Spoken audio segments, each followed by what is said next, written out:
আসসালামু আলাইকুম রহমতুল্লাহ। আজকে আমরা শিখব 16.2 এর 6 নম্বর অঙ্ক। তো 6 নম্বর অঙ্কের প্রশ্ন কি বলতেছে একটি আয়তক্ষেত্রের ক্ষেত্রফল 160 বর্গমিটার। যদি এর দৈর্ঘ্য 6 মিটার কম হয় তবে ক্ষেত্রটি কি হয়? বর্গ হয়। আয়তাকার ক্ষেত্রের দৈর্ঘ্য এবং প্রস্থ নির্ণয় করো। আচ্ছা, তার মানে প্রশ্নে আমাকে কি বলতেছে? প্রশ্নে বলতেছি একটি আয়তক্ষেত্রের ক্ষেত্রফল অলরেডি 160 বর্গমিটার আমার দেওয়া আছে। তাহলে আয়তক্ষেত্রের ক্ষেত্রফল বের করার নিয়ম কি? আমি জানি দৈর্ঘ্য গুণন প্রস্থ। তার মানে এ বি ইকুয়াল 160 মিটার। তার মানে তুমি এর মান বি এর মান থাকলে তুমি 160 মিটার ক্ষেত্রফল বের করতে পারতা। বাট তোমার কি আছে? অলরেডি তোমার ক্ষেত্রফলের মান দেওয়া আছে, বাট তোমাকে বের করতে হবে কি? ওই আয়তাকার ক্ষেত্রের দৈর্ঘ্য এবং প্রস্থ। তার মানে এর মানও বের করতে হবে, বি এর মানও তোমাকে বের করতে হবে। তাহলে এই যে এক লাইনের ভিতরে বুঝতে পারলাম যে আমার এর মান আর বি এর মান দেওয়া নাই, বাট কি তাদের ক্ষেত্রফলের মান দেওয়া আছে। সেখান থেকে আমাকে কি করতে হবে? এর মান আর বি এর মানটা বের করতে হবে। তাহলে আমাদের কি এইটুকু দিয়ে আমি কিন্তু বুঝতে পারতেছি না আমি কিভাবে দৈর্ঘ্য এবং কিভাবে প্রস্থ বের করবো। আমার কিছু ক্লু দরকার। সেই ক্লুটা কি বলতেছে?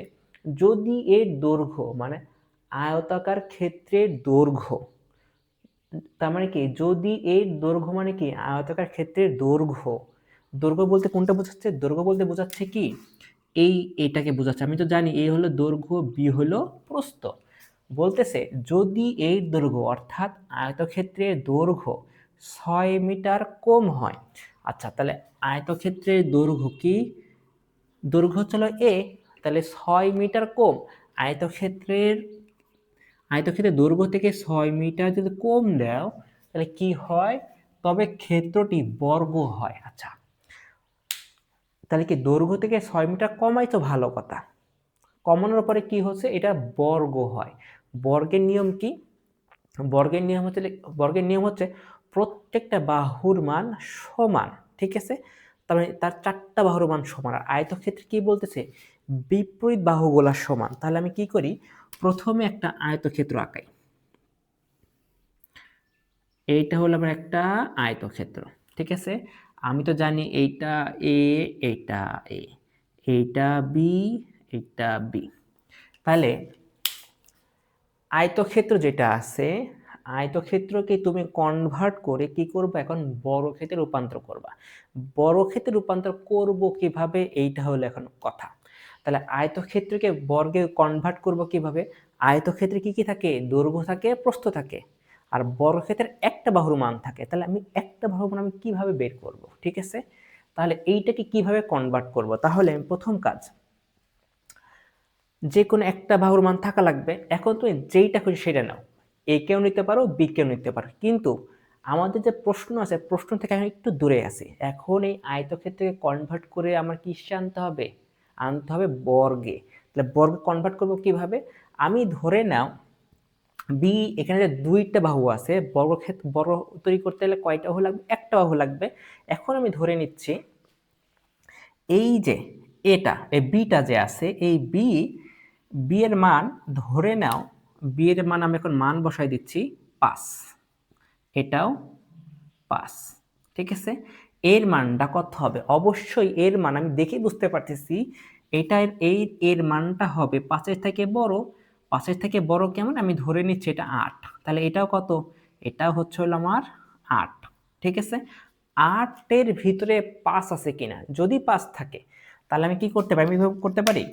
ধরে নাও এতটুকু পর্যন্ত হচ্ছে হলো 5, 6, 7, 8। তাহলে এটাও কত? 8। এই যে 5, 6, 7, 8 দিলাম। তাহলে আমি কি বলতে পারি? এই যে 5 যোগ 3, 5 যোগ 3। তার মানে কনভার্ট করে আমি যদি এইভাবে বানাই তাহলে দেখা যাচ্ছে কি আমার 3 বাদ দিলে আমার দিন শেষে কি হচ্ছে? এটা বর্গক্ষেত্র তৈরি হচ্ছে, তাই না? যদি বর্গক্ষেত্র হয়, এইটা যদি বুঝে থাকো যে এইটা আমি কি করলাম? যে একটা মানে বসাই দিছি। মানটা কিভাবে? বি কে ধরলাম 5 আর এ কে ধরলাম 8। 8 এর ভিতরে কি থাকে? 5 থাকে। তাহলে সেই হিসেবে অনুমান করে দিলাম এটা 5, এটা 6, 7, 8। এটা 5, 6, 7, 8। তাহলে কি 5 5 পর্যন্ত যদি যোগ করি তাহলে এটা কি হচ্ছে, পুরো একটা বর্গক্ষেত্র হয়ে যাচ্ছে না? যদি বর্গক্ষেত্র হয়, এই কথাটাই ও বলতেছে, যদি এর দৈর্ঘ্য, তার মানে আমি এখন এইখানে আবার একটা আয়তক্ষেত্র আঁকাই। এটা বি, এটা বি, এটা এ, এটা এ। এখন দেখো বলতে, যদি এর দৈর্ঘ্য 6 মিটার কম হয়, তার মানে এই যে -6 যদি 6 মিটার কম হয় তাহলে সেটা কি হয়, বর্গক্ষেত্র হয়। তাহলে 6 মিটার ধরে নাও কম, তাহলে কি হয়, এখানে 6 মিটার কম, এখানে 6 মিটার কম, যোগ করলে কি আসছে দিন শেষে বর্গ। বর্গ মানে কি, এর পরিবর্তে a মানে 6 ইকুয়াল বি লিখতে পারি, তাহলে a - 6 ইকুয়াল কি লিখতে পারি আমি, বি লিখতে পারি। এতটুকু তোমরা আশা করি বুঝতে পারছো। যদি না বুঝে থাকো, তুমি এতটুকু যে ভিডিওটা, এই ভিডিওটা আবার একটু টেনে কষ্ট করে দেখবা। আচ্ছা, তাহলে আমি কেমন লিখতে পারি এরকম, যে মনে করি, ঠিক আছে, আচ্ছা, মনে করি আয়তক্ষেত্রের